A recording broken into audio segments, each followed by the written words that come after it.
Rasul Paulus meluruskan tentang bahasa roh dan nubuat. Ini kegunaannya beda, gitu ya. Ada orang berbahasa roh di dalam kumpulan orang lain pada nggak ngerti apa yang dikatakan, karena tidak diberi penafsirannya, maka orang-orang lain tidak paham, makanya diluruskan oleh Paulus. Kalau nggak ada tafsirnya, lebih baik dia berdiam diri. Shalom saudaraku. Saudara, kali ini kita akan belajar tentang manfaat bahasa roh.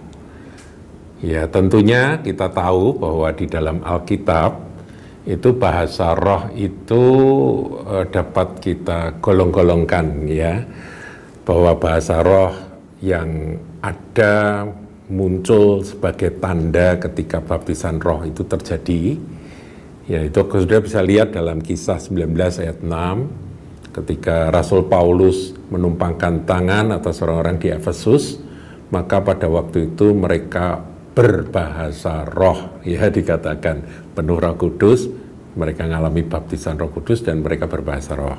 Kemudian yang kedua, bahasa roh sebagai karunia. Kalau saudara lihat di dalam daftar 9 karunia 1 Korintus 12 ayat 8 sampai 10 itu ada 9 daftar karunia Roh Kudus.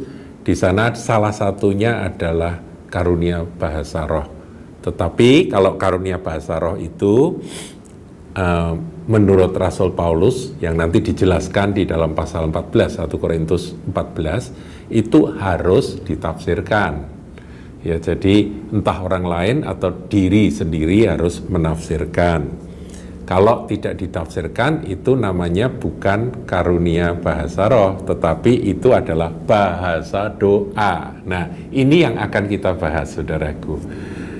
Bahasa roh sebagai bahasa doa itu luar biasa, karena dikatakan di dalam 1 Korintus 14 ayat yang keempat, siapa yang berkata-kata dengan bahasa roh, glosolali, ia membangun dirinya sendiri.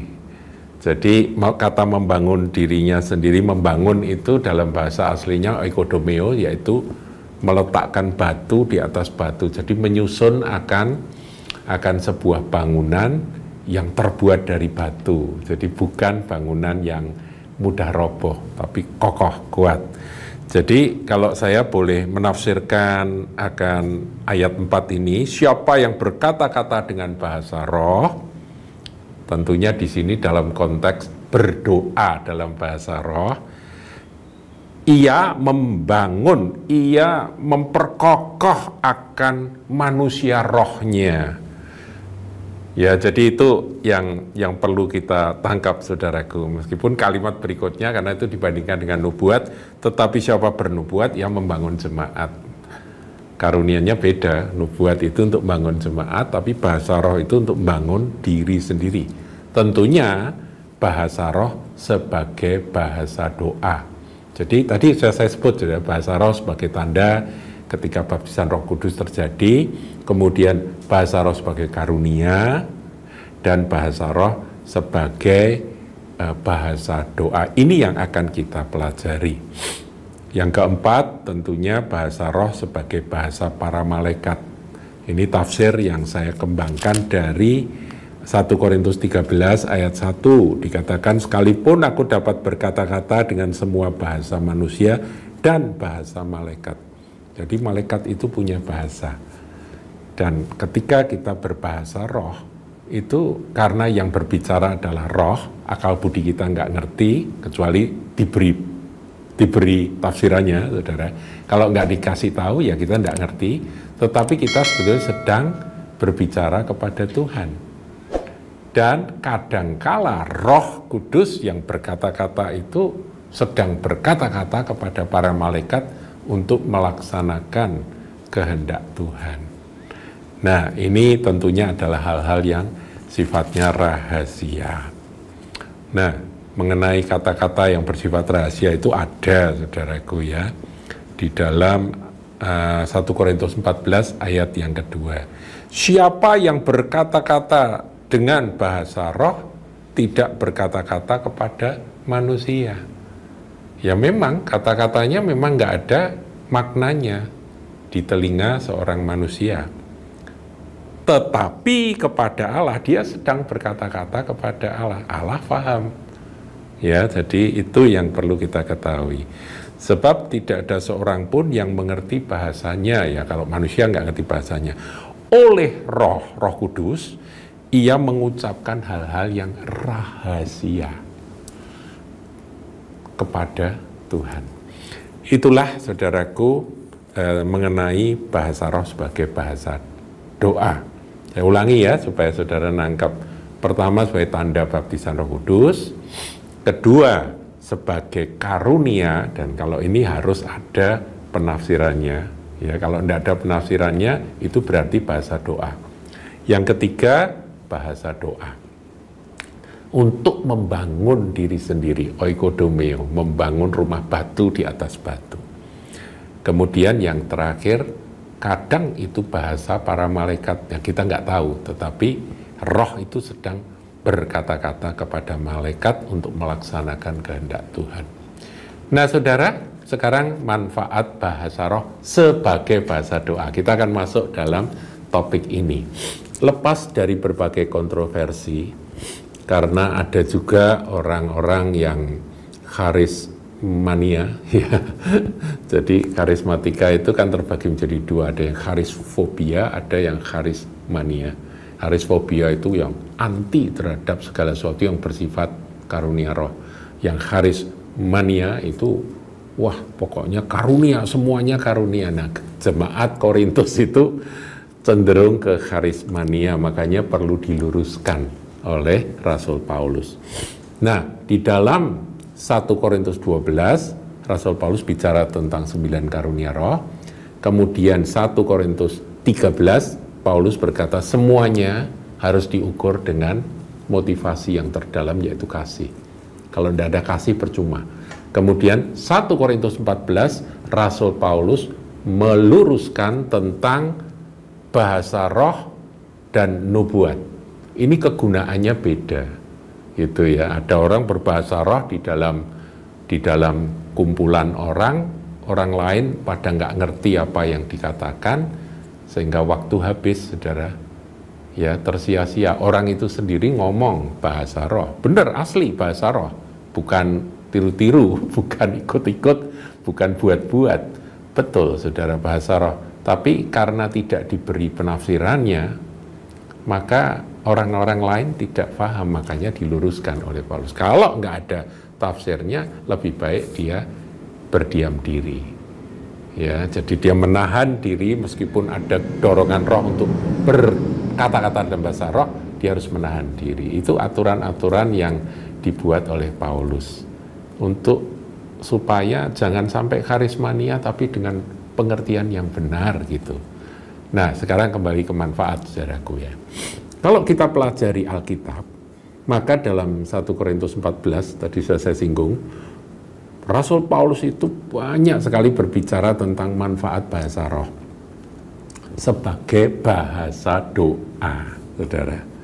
Ya, jadi sebagai bahasa doa itu luar biasa. Paulus berkata, ya dia katakan bahwa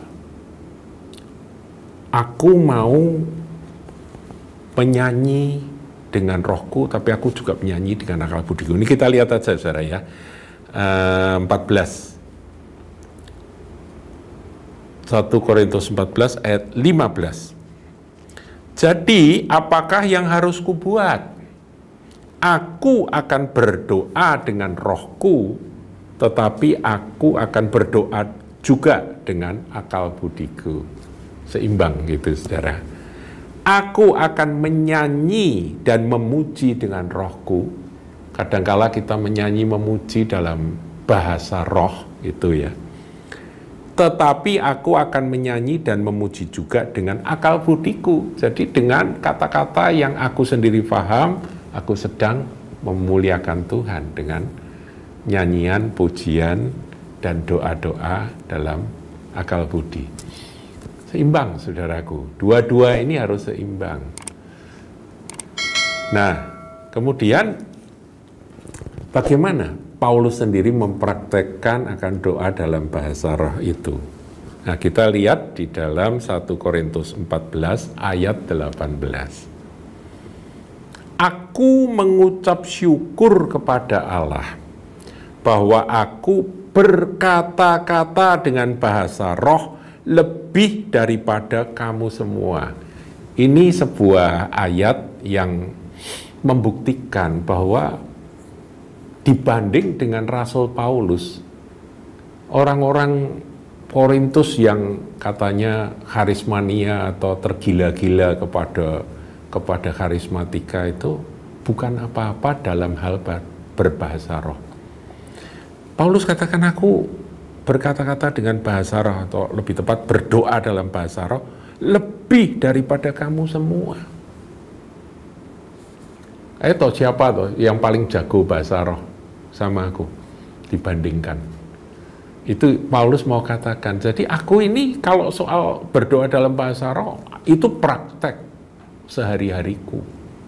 Tetapi dia meluruskan, di dalam pertemuan jemaat aku lebih suka ngajar dalam bahasa yang bisa difahami oleh semua orang. Buat apa aku ngomong-ngomong dalam bahasa roh kalau di dalam pertemuan jemaat? Paham ya saudaraku?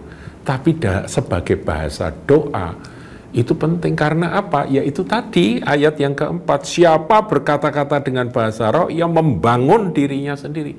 Paulus menjadi seorang rasul yang teguh di dalam hempasan penderitaan, aniaya, tekanan apapun. Dia kuat, dia teguh karena apa? Dia berdoa di dalam roh. Lebih banyak daripada jemaat Korintus. Jadi saudara, ini manfaat yang luar biasa dari bahasa roh sebagai bahasa doa. Nah, sekarang poin-poin yang tadi sudah saya singgung, kita akan susun poin-poin itu secara lebih rapi, saudara. Pertama, kita sudah pelajari tadi, membangun diri sendiri. Yang dibangun apa? Manusia batiniah, manusia rohani. Jangan sampai kita ini akal budi kita dipenuhi dengan berbagai pelajaran-pelajaran, doktrin-doktrin yang sehat tentunya. Itu baik dan sangat penting, tetapi bagaimana dengan manusia batiniah kita, roh kita? Ya, jadi orang yang pinter teologi, tapi kalau rohnya lemah, itu berbahaya, saudara. Dia bisa meninggi-ninggikan akan pengetahuan yang dia miliki, dia bisa membanggakan atau memuliakan, atau ya dia bisa jadi ahli Taurat gitu, saudara.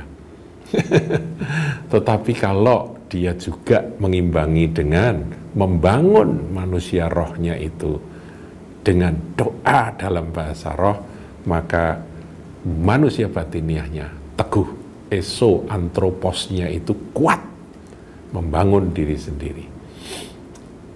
Nah, kemudian yang kedua, barang siapa berdoa di dalam bahasa roh, berkata-kata dalam bahasa roh sebagai bahasa doa, itu dia sebetulnya sedang ngobrol dengan Tuhan secara rahasia.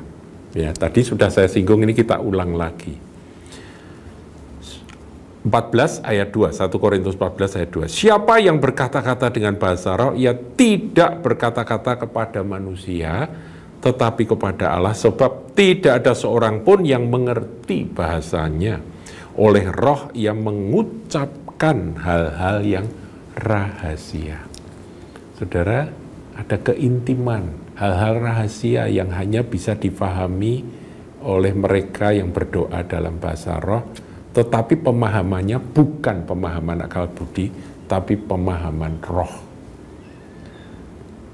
Makanya kalau orang tanya, apakah bahasa rohku ini bermanfaat atau tidak, saya balik tanya, ketika kamu berdoa dengan tulus sungguh-sungguh, dan kamu tahu bahwa itu Roh Kudus yang menggerakkan kamu untuk terus berdoa dalam bahasa roh, kamu ngerasakan damai sejahtera apa enggak? Kamu ngerasakan bahwa manusia rohmu itu jadi kuat. Kamu enggak gampang terpengaruh oleh problem-problem, masalah-masalah yang datang dalam hidupmu. Nah, itu adalah buahnya, saudaraku. Saudara bisa uji sendiri. Saya tidak berbicara pada orang yang latah sedikit-sedikit bahasa roh, sedikit-sedikit bahasa roh. Wah, dia ngucapin kata-kata bahasa roh, tapi dia gelisah. Enggak gitu, saudaraku. Rasul Paulus itu ngadepi bermacam-macam kesulitan, kesukaran, tantangan, tapi dia kuat, kokoh. Karena apa? Dia mempraktekkan akan karunia bahasa roh sebagai bahasa doa. Nah, sekarang kita masuk kepada satu uraian yang sangat penting, yaitu kalau kita berdoa di dalam roh, dalam bahasa roh itu, maka sesungguhnya kita sedang berdoa sesuai dengan kehendak Allah. Nah, kita lihat, saudaraku, dalam Roma pasal 8 ayat 26 sampai 28. Saudaraku, seringkali ayat 28 ini kita petik dan lepas konteks dua ayat sebelumnya. Padahal ayat 28 dalam Roma 8 itu berlaku kalau kita melaksanakan ayat 26-nya. Jadi ayat 26 itulah yang membawa kegenapan yang terjadi dalam hidup kita, Roma 8:28.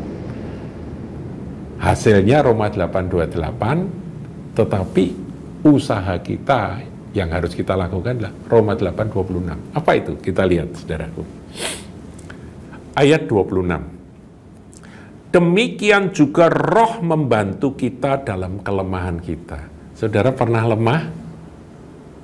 Saudara sudah nggak ngerti, nggak bisa lagi mikir ini harus diapakan, masalah ini terlalu ruwet, terlalu memusingkan, aku lemah, aku nggak berdaya, mau mikir juga sudah nggak bisa lagi, mau usaha apa juga sudah nggak ngerti jalannya, buntu begitu ya. Itu dalam kelemahan kita. Sebab kita tidak tahu bagaimana sebenarnya harus berdoa. Jadi kelemahan itu membawa pada satu posisi di mana mau doa pun juga kehabisan kata-kata. Nah, saudara pernah ngalami seperti itu? Aku nih mau berdoa seperti apa lagi? Bingung, saudaraku. Disitulah karunia bahasa roh itu bermanfaat. Ya, dikatakan begini. Sebab kita tidak tahu bagaimana sebenarnya harus berdoa, tetapi roh sendiri berdoa untuk kita kepada Allah. Kita ini kan ada Roh Kudus, saudaraku ya, roh huruf besar, Roh Kudus yang menyatu dengan roh kita. Itu Roh Kudus itu adalah penolong. Penolong, dia ngajar pada kita, dia mengingatkan kita, dia membimbing kita, menuntun kita segenap kebenaran. Tapi ketika kita sudah nggak bisa berdoa, kita bingung, sudah nggak tahu bagaimana harus berdoa, roh itu sendiri berdoa untuk kita untuk menguatkan kita. Makanya tadi oikodomeo, yaitu menyusun rumah batu di atas batu kan, menyusun batu-batu untuk jadi sebuah bangunan. Membangun akan manusia roh, meneguhkan, menguatkan. Roh itu berdoa untuk kita kepada Allah dengan keluhan-keluhan yang tidak terucapkan. Saya menafsirkan, saudara, ketika kita berbahasa roh dengan satu keluhan, tapi tidak bisa diucapkan dalam bahasa manusia lagi, karena kita sudah nggak ngerti harus berdoa seperti apa. Yang keluar adalah bahasa roh. Nah, ayat 27, dan Allah yang menyelidiki hati nurani mengetahui maksud roh itu, yaitu bahwa ia sesuai dengan kehendak Allah berdoa untuk orang-orang kudus, termasuk untuk saudara dan saya sebagai orang-orang yang dikuduskannya. Dan juga mungkin syafaat bagi orang-orang yang kita doakan, di mana kita nggak tahu harus berdoa seperti apa. Karena itu sudah melampaui akan akal budi kita. Nah, disitulah karunia bahasa roh sebagai bahasa doa itu membawa kita mendoakan baik diri sendiri maupun gereja, maupun pelayanan, maupun orang lain dalam doa yang disebut keluhan-keluhan yang tak terucapkan dalam bahasa manusia, itu sesuai dengan kehendak Bapa. Wow, saudara, kita ini kadang-kadang berdoa minta sesuatu, tidak sesuai dengan kehendak Allah, ya kan? Itu akal budi kita kadang-kadang menyesatkan, saudaraku. Kita inginkan ini, ternyata itu bukan kehendak Allah. Tetapi ketika roh itu yang memimpin kita dalam keluhan yang tak terucapkan dalam bahasa manusia, itu sesuai dengan kehendak Allah. Itulah sebabnya saya katakan dari ayat 26, 27 itu menghantar kita pada ayat yang ke-28. Kita tahu sekarang bahwa Allah turut bekerja. Bagaimana caranya Allah turut bekerja? Izinkan roh itu berdoa. Ketika engkau nggak tahu bagaimana harus berdoa. Dalam segala sesuatu. Bahwa Allah turut bekerja dalam segala sesuatu untuk mendatangkan kebaikan. Sudah percaya saja bahwa pasti itu untuk kebaikan mereka yang mengasihi Dia. Yaitu bagi mereka yang terpanggil sesuai dengan rencana Allah. Makanya kalau kita mau cek diri kita ya, apakah aku mengasihi Tuhan, apakah aku mengasihi Yesus, apakah aku mengasihi Dia, ketika kita yakin bahwa aku mengasihi Dia, dan aku mau masuk dalam rencananya, tapi nggak tahu bagaimana caranya, berdoalah dalam bahasa roh. Saudaraku, doa dalam bahasa roh itu dahsyat. Ya. Saya akan akhiri, ini kembali ke 1 Korintus 14 ayat 14. Ini perbandingan dari apa yang ada di dalam Roma 8, 26-28 tadi. 14. Sebab jika aku berdoa dengan bahasa roh, maka rohkulah yang berdoa. Jadi roh itu bisa berdoa. Roh kita bersama dengan Roh Kudus, karena siapa yang menyatukan diri dengan Tuhan, dia menjadi satu roh dengan Dia. Maka rohkulah yang berdoa, tetapi akal budiku tidak turut berdoa. Bukan berarti bahwa kita tidak boleh berdoa dengan akal budi. Enggak, saudaraku. Kita tetap berdoa dengan akal budi. Tetapi ada saat-saat di mana ketika kita dalam kelemahan kita berdoa di dalam roh. Dan itu menghentar kita pada Roma 8:28. Tuhan Yesus memberkati. Jangan lupa like, comment, share, dan subscribe channel GKBK Hal Semarang.